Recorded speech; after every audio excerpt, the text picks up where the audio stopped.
Huge win. All right, game 6, Draymond. It's Klay in transition, pulls up, drills one from beyond the arc. Klay, part of the tragedy of Klay's injury last night was he was game 6 Klay once again. Oh, game 6, season on the line. Watch me bust some heads. He was unbelievable. This is a 1-on-3 fast break. Right. Every coach in the world is saying, bad shot, bad shot. Oh, Klay, that's okay. I mean, he's fading to his right. Oh, my goodness. All right, finally, Fred VanVleet shaking Quinn Cook, nailing the tray. Indecision here. We had a lot of lineups, Nick, you were concerned about. A lot of players unfamiliar. Him and Draymond not understanding who's going to take the guard over the top. Draymond thought he was going to have a bounce pass here. They leave him wide open. Another critical 3 by VanVleet. In the 36 minutes Quinn Cook wasn't on the court, the Warriors won by 12. In the 12 minutes he was, they lost by 16. Wow. All right, Warriors lost more than just the game and the series last night. They lost Klay Thompson as well. He suffered a torn ACL in the third quarter of the Game 6 loss. He is now likely out until February or March of 2020. Warriors lost KD and Klay both to major injuries in back-to-back games. Here's Steph Curry on his fallen Splash brother. You think about the person and the guy and how much he loves to play the game, and that's the only thoughts you have. It's really not about, you know, what it means in terms of playing basketball. It's just I'm more concerned about him as an individual and hoping that he's all right. Everybody thinks it's kind of end of us. That's just not smart. We're not done yet. You know, we lost this year. Clearly just wasn't our year. You know, but it's how the cookie crumbles sometimes. But yeah. You know, I hear a lot of that noise. It's the end of a run and all that jazz. I don't see it happening, though. All right, CC, let's piggyback off what Draymond was alluding to there. How much does Klay's injury now change the future for this Golden State team? It definitely changes their future for next season. First, I think about Danny Green. He challenges Klay. Klay has a breakaway. Danny Green challenges him. It's a very clean play. He goes after the ball. The reason why Klay tears his ACL was because he tried to hold on to the rim. He couldn't hold on to the rim because of his momentum. And if he had tried to dunk it with one hand, which most NBA players are able to land, but his inability to be able to hold on to the rim, that's what caused him on the fall. Yep. Yes, and you could see that his knee buckled there instantly. So Danny Green, for those out there thinking it's a dirty play, no, it's not a dirty play. Klay didn't think it was a dirty play. Him and Danny Green had an exchange afterward. Danny Green was like, man, I'm sorry you got hurt. And Klay was like, yeah, it was a clean basketball play. But Klay is a great athlete. He's avoided injury, so I expect him to make a full recovery. But they're out of it for next year. I don't care what Vegas says as far as their chances of winning. And the reason why is because, just like we thought, KD, July 1st, is going to be out of there. Klay is going to be on the rack. How are they going to score points? How are they going to play the Warriors style that they play? You think Iggy's going to come back and be able to score 20 points next year? You think Draymond? Because you see when Draymond has the ball in his hand, he can be a liability. Now, he is a good passer, but the more you put the ball in his hand, the more apt he is to turn the ball over. So they have to recreate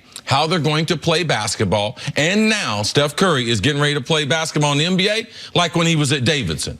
And they was double teaming him, making him force the ball out of his hand, because that's what last night's game looked like. I hadn't seen Steph Curry like that since I watched him in the NCAA tournament. And I was wondering, wow, how'd this kid get to Davidson? Remember, and Chris Mannix will be on the show later, remember Chris Mannix, he said the night Steph had 47, what I thought was the best game of his career, NBA Finals, game number 4 in the loss, the game without Klay, obviously no KD.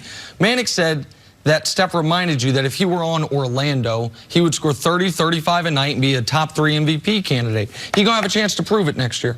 That's what it means for the Warriors next year. And for the Warriors as far as next postseason, if they get there, which I think they probably could get there, by the time Klay plays again, Steph's going to be 32, Klay's going to be 30 coming off an ACL, Draymond's going to be 30, and Andre Iguodala's going to be 36. One of there are not many problems with going to the finals every year, but one of them is this.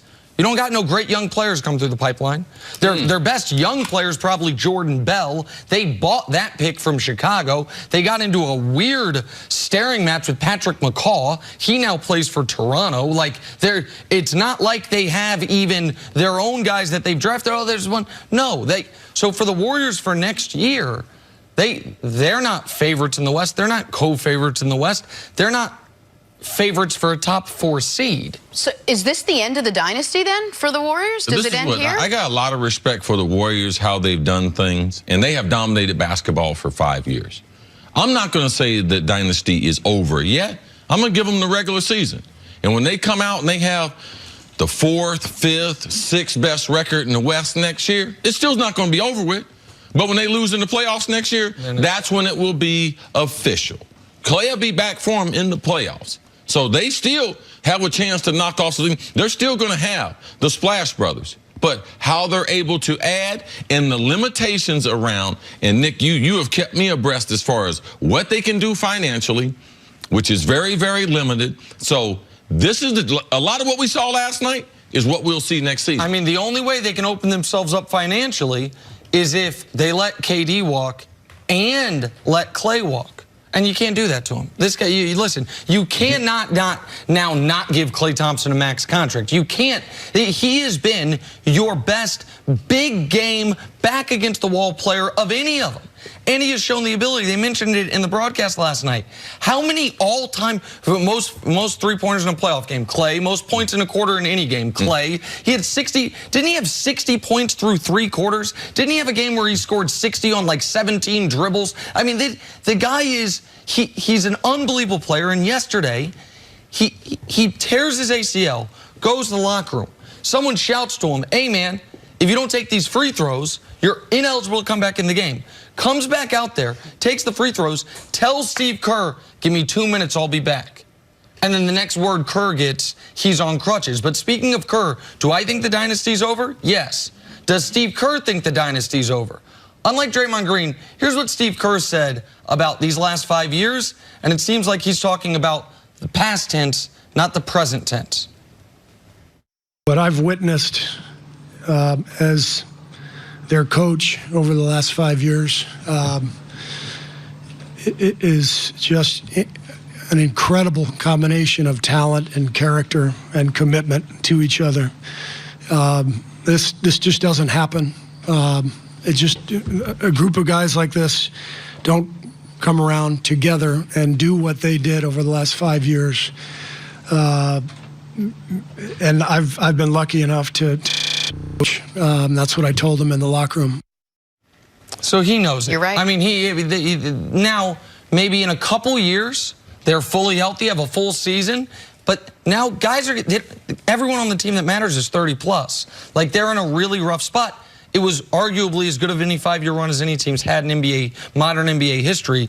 But yeah, the KD injury, the Klay injury, losing, to me, that puts an end to it. All right, let's take a break. Coming up, did Kawhi prove he is the best player in the world? That's next on First Things First.